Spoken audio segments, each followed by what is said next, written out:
So what's going on guys, Kate is here and welcome back to a brand new video. For today I will show you how to make unlimited amount of gold, platinum and all the other currencies and materials in Diablo Immortal. So at the start it might be overwhelming to see all the currencies like hilts, sigils, runes, essentia, fading ember and much more. And my objective in this video is to go through each material and resource and show you the best and fastest way to get it. So if this sounds interesting to you, then let's get right into it.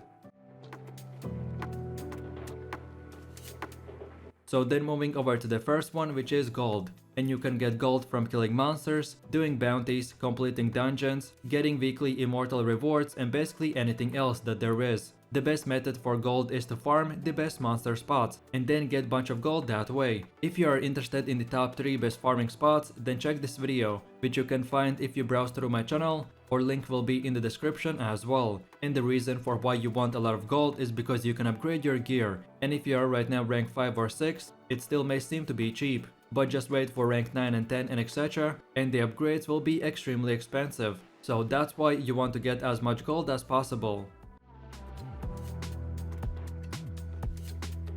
So then for the second currency we have hilts, and this is a non-farmable coin that can be earned by completing activities for shadows or immortals. You can use your hilts at the hilts trader in the West March to buy rare items, currencies and even crafting materials. Hilts are extremely limited, so be careful what you purchase. The fastest ways to get hilts is by getting weekly immortal rewards, doing bounties, defending or raiding the vault, completing exploration events in the codex, and reaching the top 10 server group challenge rifts on the leaderboards, or even getting to server first solo completion. So that means that by completing rift 10, rift 20 and etc. Overall, some items at the hilt trader are completely waste of your hilts. In general, any item that you can farm is not worth spending hilts, so you don't want to buy legendary items or normal gems, but instead you want to buy items that are not easy to get. For example, the legendary crests, rare crests and reforging stones. Save your hilts and buy only what you need, and don't be afraid to save up your hilts, especially on a new character, because trust me, you can spend them very quickly.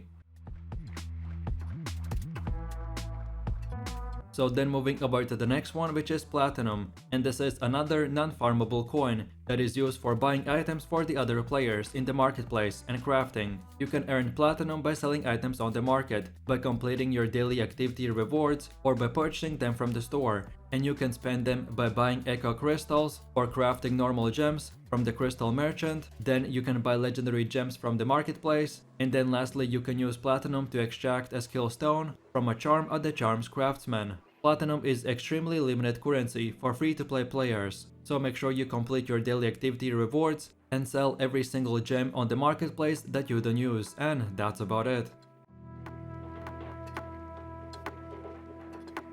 So then moving over to the materials, and scrap, enchanted dust, glowing shards and enigmatic crystals are these crafting materials that are used for the blacksmith upgrades, and which is the most important crafting material for character progression. You can also obtain these crafting materials by salvaging items of different rarities at the blacksmith. So you can get scrap material from white and blue items, then from yellow items you get enchanted dust, and then from green and orange items you can get glowing shards. And then the enigmatic crystal is very rare and hard to get. This material can only be obtained from challenging rift activities, so to get them you have to achieve server first for rank 10 challenges. And this enigmatic crystal is used to upgrade your secondary gear. So then going over to the rare and legendary crests, and these are keys that you use to enchant your elder rifts with extra rewards. You automatically receive 1 legendary gem per every single crest that you finish. Both legendary crests and rare crests can also give you runes, guaranteed 1-star gems, and many more crafting materials. So that's why you want to get them as much as possible. The best way to get crests for free is to buy them from the hilts trader, which I showed you in the previous part of the video. Then as well you can get 1 crest automatically every week from the Shadow War or the Keon's Ordeal event. And then as well you can get them as a reward for completing levels on your battle pass. My recommendation is to save your crests and spend them in a full party. This is especially important for free-to-play players, to maximize the amount of fading embers you receive, which then will give you the ability to buy more runes and legendary gems from the fading ember merchant.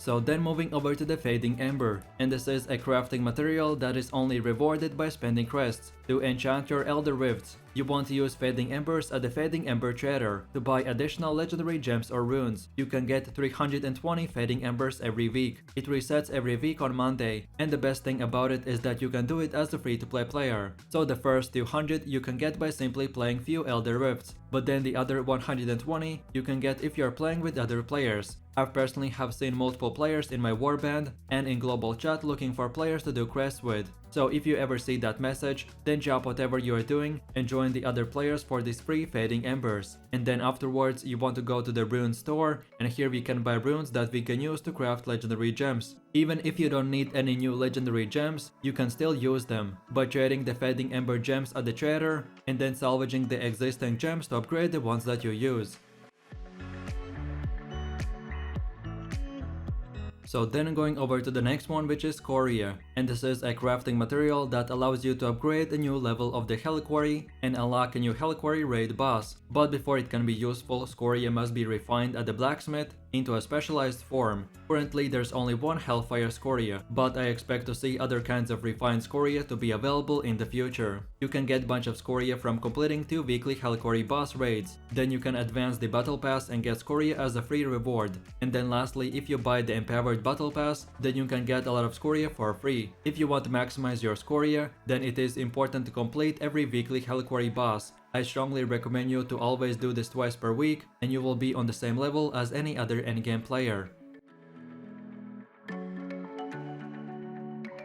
So then the next one is reforging stones, and these are crafting materials that allow you to reroll the random bonus for your equipment, which you receive when upgrading at the blacksmith at a certain milestone level. These are useful because having all 3 bonuses of the same family type provide an additional family bonus, while also giving you the ability to min-max your character's equipment. Pay close attention because some family bonuses are much better than other ones, and this can change depending on your character's class. Lucky for you, I have already made a full video for every single class, so check them out. But the fastest way to get reforging stones is to buy them at the hilts trader, which I showed you in the previous part. Then the second method is to advance your battle pass and get these stones as a free reward. And then lastly, if you rank up in the PvP battlegrounds, then you can get these stones as a free reward after winning, and that's about it.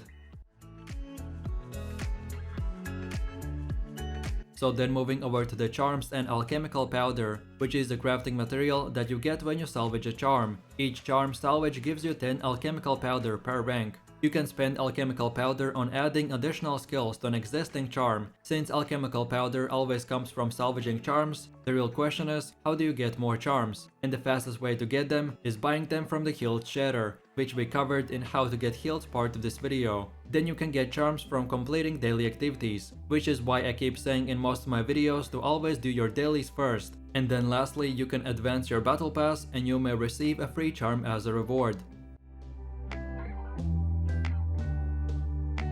So then moving over to one of the last materials, which are runes, and you can use them to craft materials that allow you to craft legendary gems at the apprentice jeweler. You can also gain runes by enchanting and completing elder rifts, with legendary crests and rare crests as well. Some runes are extremely rare, making this crafting material very important. The best way to get runes is to trade them by exchanging your fading ember. So players can go to the rune store and buy different types of runes. And depending on the rune and the amount, you will be able to use them to craft 1-star, 2-star and 5-star gems. For a full guide on crafting gems with runes, watch my how to get free 5-star gems video. So I really do appreciate everyone for watching, guys, and I hope you enjoyed it. If you have any suggestions, feedback or other good Diablo Immortal builds or guides that you would like to see in the next video, then feel free to leave your comments in the comment section down below. And while you're doing that, please click like, subscribe and enable that notification bell. So this way you could support the channel and you wouldn't miss any more amazing content from me. With all this said, you have an amazing day and I will see you in my next video. So take it easy,